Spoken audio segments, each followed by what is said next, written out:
Namaste, Hari Om.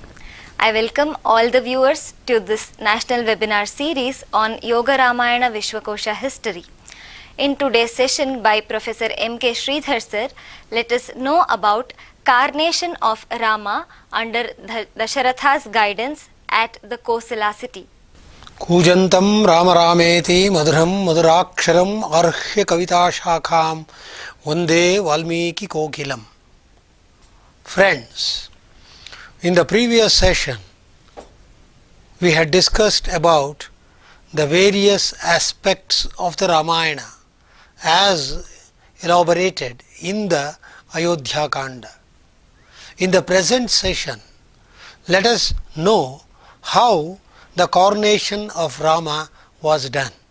What was the procedure and how did Dasharatha, the king of the Kosala country, planned it?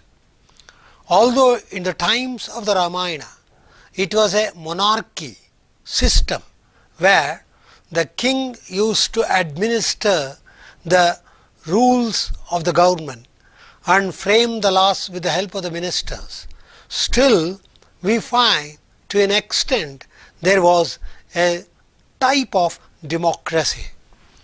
Generally, this concept of democracy is said by political pundits that it came from the West, especially it was there in the Greek city states and in the Athens and also the Rome. The Roman Republic, the Athens and the Greek city states had this concept of democracy, and it was by the people, for the people, and that's how it was envisaged. And it went on, undergoing several changes, and the emphasis was on truth, goodness, happiness and freedom of speech. So there was the emphasis on freedom of speech and collective opinion of the people. So that way, freedom of the people, collective opinion about the people, discussion among them for making the decisions, and the representatives of the people finally decided upon the form of the government and also the leaders. On the contrary, in India we had the monarchy system for a long time. The decision was taken up by the kings, the emperors, the vassals. The vassals and the dependent kings owed their allegiance to the king or the emperor. So emperor was supreme. But here and there we find tremendous references to a democratic setup. So that's what we find here in the Ayodhya Kanda of the Ramayana, authored by the primordial poet Valmiki. Dasharatha decided that he has to coronate his son Rama, the eldest among the four sons. He decided within himself, I am too old, I am already exhausted, I have administered the kingdom for a long time. And he says, here and there I quote the original verses, Prapya Varsha Sahasrani Bahu Nyayumshi Jivataha Jirnasyasa Sharirasya Vishrantim Abhirochaye. So, I have stayed under the shade of the white parasol or the white umbrella which represents the emperorship, and being engaged and engrossed in doing the welfare activities for the citizens of Ayodhya and that of the Kosala country and the world, my body has become decrepitude and it is tattered, and he says that I have spent almost 60,000 years and I have lived happily, and now the body needs rest because the body is exhausted. Jirnasya asya sharirasya vishrantim abhirochaye. So he finally decides that why should he transfer it? He says, Raja pravaha jushtam hi durvaham ajitendriyaihi Parishrantosmi lokosya gurvim dharma duram vahan. He says, this rule of the administering the kingdom and the world, which is called the protection of the people and the world, always expects heroism and other qualities in the king. So the king should be strong, formidable, heroic in nature, otherwise he will be attacked by the neighboring kings and he will lose his kingdom. And he should protect the good people and punish the wicked people, for which his body should be strong. He should be mentally strong, because one who is not victorious over his sense organs cannot run this administration and the royal administration, which is very tough. We know the same thing is told by Kalidasa in the Abhignana Shakuntalam drama through the the words of King Dushyanta. Avishramoyam lokatantradhikaraha. This, what you call it as the administration of the royal kingdom of the people, is without rest. So some people should take retirement. And I have held this burden of following dharma or sustenance or righteousness, and I am exhausted. Someday I should take up rest, and I have to transfer this to the people. Therefore, he called upon a number of people, the citizens, the important people and the citizens of Ayodhya, of the Kosala, and the vassals and the dependent kings. He called all of them and decorated them, gave the honor, respect, with respect to their positions and power. And he appeared at that time like the Indra ruling the gods and the goddesses and addressing an assembly. So Dasharatha, although was a monarch, he did not take the unilateral decision. He called the very important citizens, the ministers, and the very important predominant people who are Jnanavruddhas and Vayovruddhas, the dependent kings, and spoke thus that he is interested in transferring this burden of the kingdom to the people, to Rama. And he said, among all my 4 sons, it is Rama who is suitable. He elaborately explains the characteristics of Rama. He was the best among the sons because he is known for his attributes or qualities. Purandara Samoviryo Rama Parapuranjaya. See, he was like Devendra or Indra in his heroism and valor, and he has the capacity to fight alone in the battlefield. Tham chandramiva pushyena yuktam dharma bhrutam varam.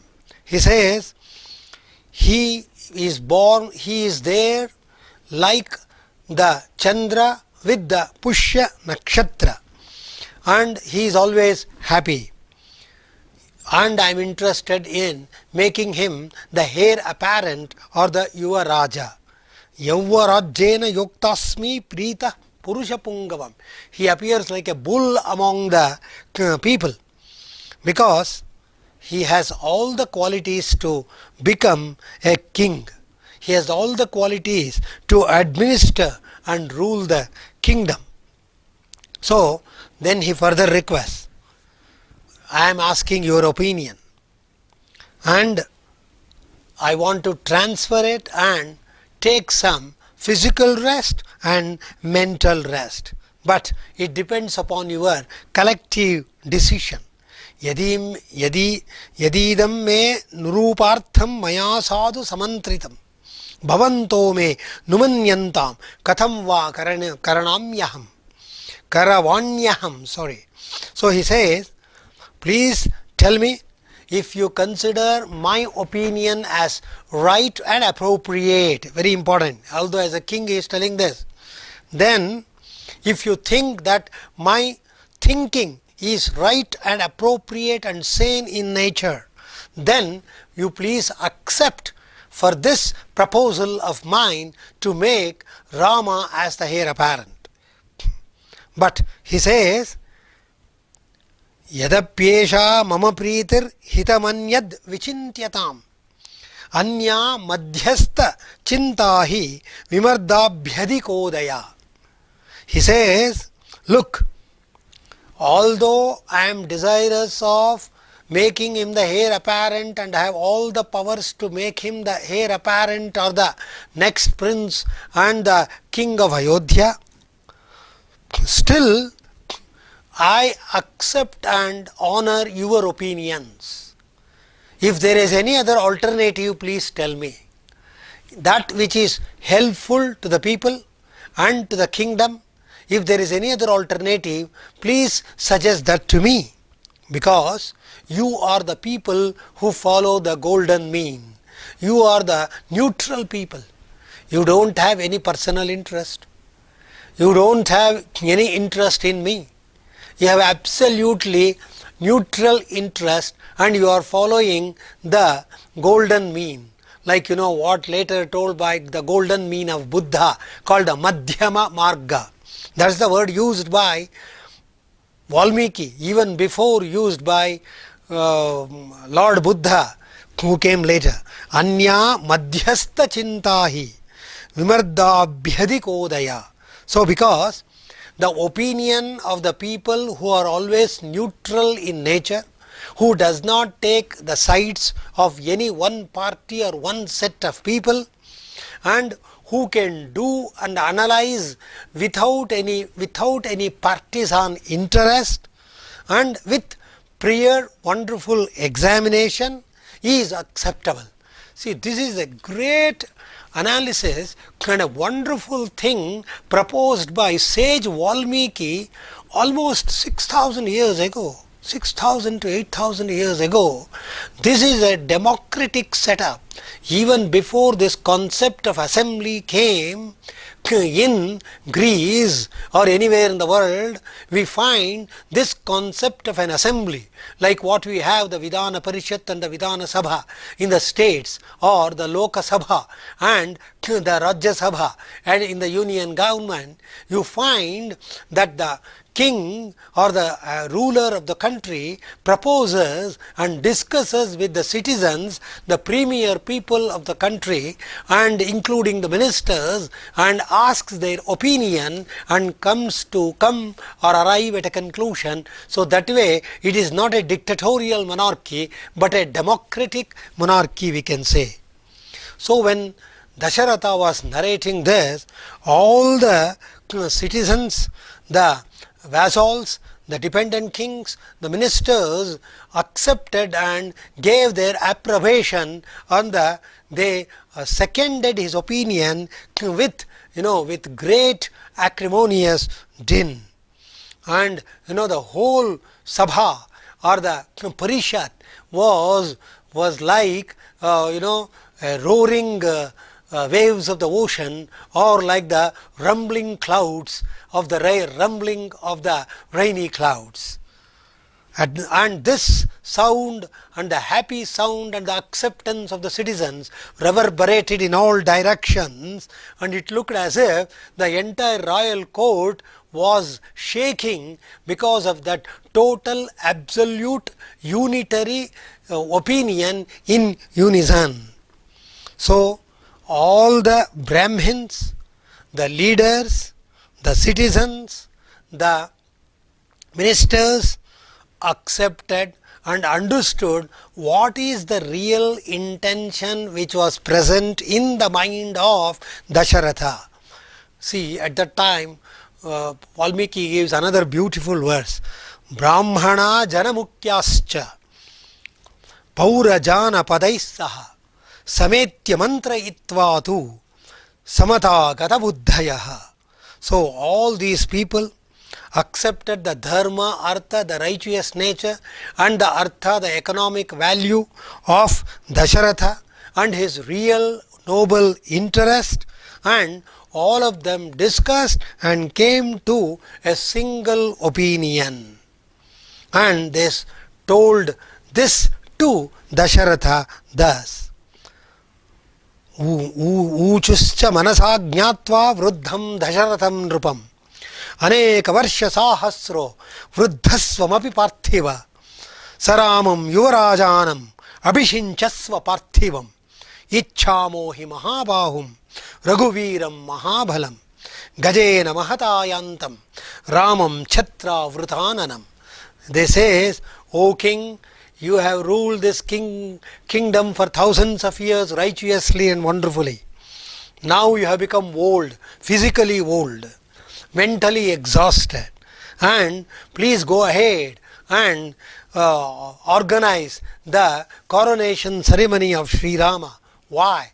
Because this Sri Rama is a man of great shoulders, of a long shoulders, Ajanubahu, and he is a man of strong arms, formidable in nature, fighting the enemies in the battlefield, and he is the hero among the entire Raghu dynasty, and he is fit to rule this kingdom. He is fit to rule this kingdom. But still Dasharatha was unhappy. He was, although happy in his mind, he wanted to know the real opinion of the citizens of Ayodhya who had been called to that assembly, and still he wanted to know the clear opinion of this entire assembly, and pretended and said thus, Iti tadvachanam shutva raja tesham manah priyam ajanan ima jignasuhu idam vachanam abbraveet. So he pretends as if he doesn't know, and he wants to know the real opinion, and told thus, Shutvaiva vachanam yanme ragavam patimichhata rajana samshayo yambe kimidam bruta tattvataha. O kings and the citizens, why did you accept when I proposed? See, I just made a proposal that Rama should be made the king of Ayodhya, and you accepted. You never negated, you never discussed. So I am doubtful. To an extent I am doubtful. Please speak the truth. Katham numai dharmena prithivim anushasati. So further he says, Kimidam bhruta tattvataha. So I want to know the real truth as to what you are telling. Is it real? Are you, when I am ruling the kingdom righteously, and I am ruling this and making this kingdom and ruling it in a very wonderful way, why you are expecting that Rama should become the next king of Ayodhya? What is this? See, he pretends and asks this question. Katham nu mai dharmena prithivim anushasati bhavanto drashtumicchanti yuvarajam mamatmajam.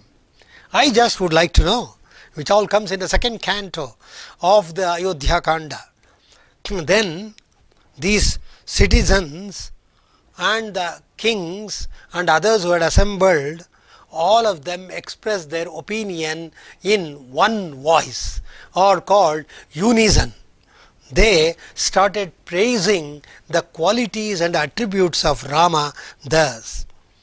O Rama, there are so many auspicious and beneficiary qualities and attributes in your son. His good and righteous qualities are known to everybody, and it is pleasing to everybody, happy, and they are very happy by his attributes or qualities. Look, we are going to describe some of the qualities. Ikshvakubhyo hi purvebhyo hetirikto vishampate Rama satpurusho loke satya dharma parayanaha sakshad ramad nivritto dharmaschapi shriyasa. He says he is born in the famous Ikshvaku race, and he has superseded all the previous kings of the Ikshvaku race as far as qualities are concerned, because he alone is known as Satpurusha, a noble person in the world, and the entire name and fame of a noble man or a noble person can be attributed to Rama alone. He has never swerved from the path of righteousness and truth. Satya Dharma Parayanaha. This is the word used. The entire Ramayana deals with Satya and Rita. Rita, the cosmic order, and Satya, the truth. When these two are combined, it becomes Dharma, as elaborated in the Mahabharata by Bhishma, when Yudhishthira asked the question as to what is the meaning of Satya, Dharma, Rita. Bhishma, who was sleeping on the bed of arrows in the Mahabharata war, in the aftermath of the Mahabharata war, said, Satyam yatha shastrartata. Satya means as elaborated and enunciated in the Shastras or the sacred texts. Tadeva anushtiyamanam ritam bhavati. The same, when it is implemented, becomes Rita or cosmic order. Tayoho samsargaha dharmaha. The combination of Satya, the truth, Rita, the cosmic order, when combined becomes Dharma or righteousness. And this righteousness of an individual, of a society, of a nation, and the world at large rules the entire world. So, he has always followed this Dharma. He has never swerved from the path of righteousness. Prajasukatve chandrasya vasudhaya kshama gunaihi buddhya bruhaspate stulyo virye sakshat shachipatehe. The kings, the other dependent kings and the vassals explain the characteristics of Rama with such examples such as, he is like the moon in satisfying the people. As far as his patience is concerned, he is like the Mother Earth. So Rama is compared to moon as far as entertaining the people is concerned. He is known for his extraordinary patience, what we call now as Himalayan patience, like the Mother Earth. Vasudhaya kshama gunaihi. Buddhya, by his intelligence, he is like Bruhaspati, the preceptor or the guru of the lords, Lord Indra and the gods. Virye sakshat shachipate. Shachipatehe. He, as far as his valor is concerned, he is like Lord Indra or the husband of Shachi Devi. So Indra waged war against the demons and fought against several demons and asuras, daityas and danavas, and became victorious. So in the same way, Rama is known for it. And he is dharmagnya, satyasandhascha, shilavan anasuyakaha, kshantas santvaita slakshnaha, Kritagno Vijitendriya. Look at the heap of praises showered upon Rama, an idealistic king and an idealistic person. He is a man endowed with righteousness, Dharmagnya, man of truth, Satyasandha, man of character, Shilavanta, and he is without jealousy, and he is known for his clemency. So that way the citizens started praising Rama and accepted Rama to be the next king of Ayodhya. Thank you, Sridhar sir, for your wonderful stories on the carnation of Rama. We'll come up with another session tomorrow. Namaste.